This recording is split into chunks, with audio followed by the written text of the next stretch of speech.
Back in 2018, when I lived in Wisconsin, I was working maintenance for my county, mostly handling road closures and storm damage. Not an exciting job, but it paid well, and I liked the solitude. Late January, we got hit with a deep freeze, -30s, the kind of cold that turns your breath to ice and makes the inside of your nose crack, the kind of cold that kills people.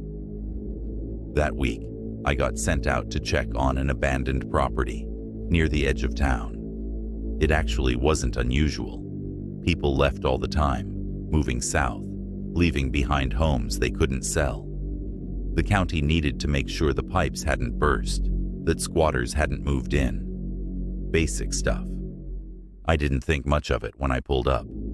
The place was just an old farmhouse, half buried in snow, the kind of house you pass without noticing. No tire tracks, no footprints, completely still. The front door was frozen shut. I had to throw my shoulder into it, hard, to break the ice seal. When it finally gave way, I stumbled inside and nearly gagged. The air was wet, heavy, not the dry, frozen stillness I'd expected. It smelled like rot, like something had been sitting in there, decaying, despite the cold. I stepped inside, boots echoing against the wood.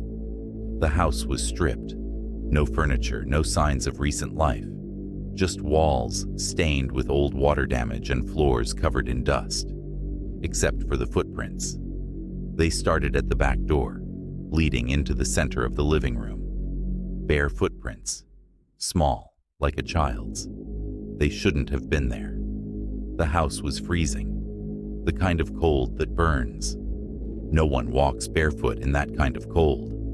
I followed them, feeling my stomach twist tighter with every step. They stopped at a hatch in the floor, a cellar door in the back room. I listened, held my breath. The house was silent. I should have left. Yeah, I know that now. But I reached down, grabbed the handle, and pulled. The hatch groaned open, releasing a thick wave of warm air. Not just warm, humid, like stepping into a greenhouse. I stared down into the dark. My flashlight barely cut through the damp fog curling up from below. There were more footprints, leading up from the cellar. Something moved in the darkness below. A shift, just beyond the light's reach. A wet, dragging sound. My body locked up. Every instinct screamed at me to close the hatch. Close it and leave. Then, a breath. A visible, long, shaky breath. Just at the edge of the light from below. I dropped the hatch. Ran. Didn't bother closing the door behind me. I threw myself into my truck, locked the doors, and sat there, staring at the house, my breath coming in ragged gasps. No one came out. No movement in the windows. I called it in, said the place was structurally unsafe, needed to be boarded up. A crew came out the next day. They found nothing. No footprints, no heat, no signs that anyone had been there at all. I quit 2 weeks later, moved out of state that spring. I don't know if what I experienced was paranormal, but I still think about it. About the warm air rising from the frozen ground, about those small, wet footprints, and about whatever was breathing in the dark.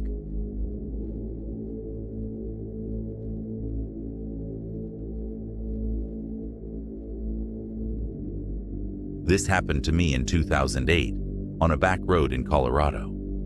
My truck had slid off the road and into a snowbank, the engine stalling, the heater dying with it. I tried fixing the truck and calling for help, but there was no signal. The only option was to wait for a car to pass. The whiteout conditions made it impossible to see more than a few feet in front of me. The snow kept piling up, blanketing the windshield, suffocating me inside my own vehicle. My fingers trembled as I rubbed them together, trying to hold on to whatever warmth I had left. Then, a sound. A knock. At first, I thought my mind was playing tricks on me, but then it came again, sharp and deliberate, a fist against the glass. I turned my head slowly, dread thick in my chest. A figure stood outside my window, barely visible through the swirling snow. The man wore a heavy coat, his face obscured by a hood. He motioned for me to roll down the window. I don't know why, but every instinct screamed at me to ignore him, even though I was in trouble. Then, he knocked again, harder this time. I hesitated but cracked the window just enough to hear him over the wind. "You need help?" he asked, his voice rough, almost mechanical. I nodded slowly. "Yeah, truck's dead. No heat, no service." The man didn't answer right away. He just stood there, staring. Then, without another word, he stepped back into the storm and disappeared. I should have felt relief, but something was wrong. Why would he leave without offering to help? Minutes passed. Then I heard it. Footsteps circling the truck. I turned frantically, trying to see where he had gone. A shadow flitted past the passenger window. My pulse thundered in my ears. Then came another knock, this time from the other side. I jumped, my heart hammering against my ribs. The man's face was closer now, barely visible through the frost-covered window. I reached for my keys out of instinct, even though I knew the engine was dead. The knock came again, louder, more forceful. At this point, it felt like a sick game this guy was playing. I pressed back against my seat, praying the locks would hold. The knocking stopped. Silence stretched impossibly long. Then, suddenly, a sharp scraping sound. He was trying to pry open the door. I lunged for the glove compartment, fumbling for the small hunting knife I kept there. My numb fingers barely managed to grip it as I turned back to the window. He was gone. I swallowed hard, my eyes darting to the rearview mirror. Snow and darkness swallowed everything. Then, a light. Headlights cut through the blizzard, followed by the deep rumble of an engine. An 18-wheeler roared past, its air horn blaring as the driver spotted me. Red taillights glowed through the storm as the truck came to a stop a few yards ahead. I fumbled for the door handle, throwing it open and stumbling into the snow. Behind me, barely visible, the guy stood at the edge of the trees. I ran. The truck driver climbed down, waving me over. "You okay?" he shouted over the wind. I turned back once more. I didn't see the man anymore. "Yeah," I gasped, barely able to feel my limbs. I explained what had happened, including the creepy man who was messing with me. The truck driver said it was weird for someone to just be out in this blizzard with no shelter or anything. He said the man was probably trying to rob me, or maybe something worse. I cast one final glance into the storm. The road stretched empty behind us, but I knew better. I wasn't the only one out there that night.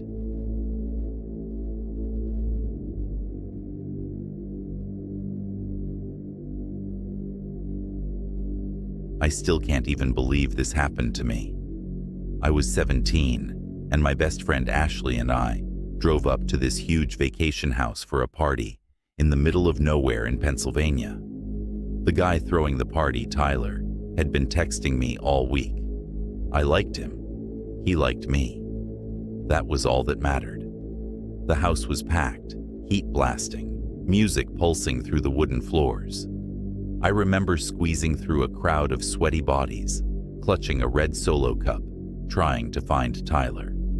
When I finally did, he grinned at me, leaning in close. "Want to go somewhere more private?" he asked. "We have this little cabin about half a mile back.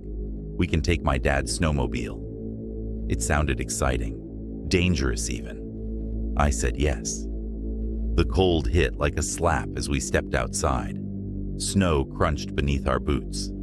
Tyler helped me onto the snowmobile, and we tore through the woods, the headlights cutting through the darkness. I clung to him, the wind freezing my exposed skin, but I didn't care.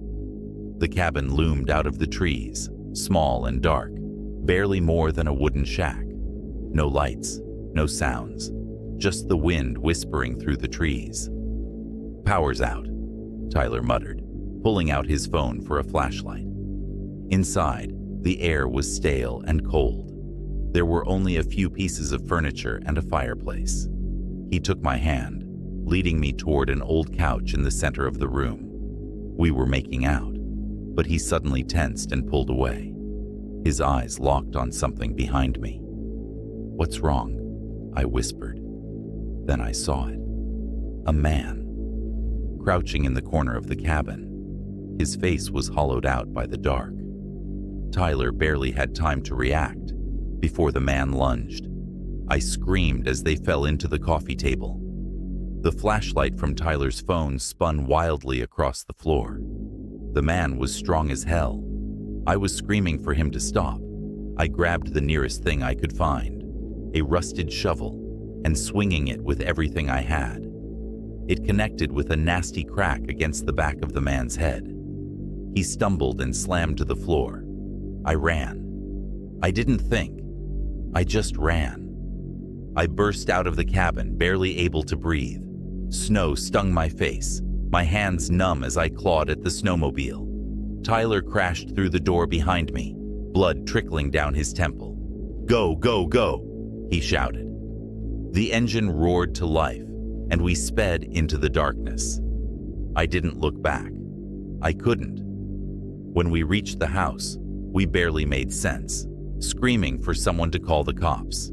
People gathered, confused, laughing at first, until they saw Tyler's face, saw the way I shook like a leaf.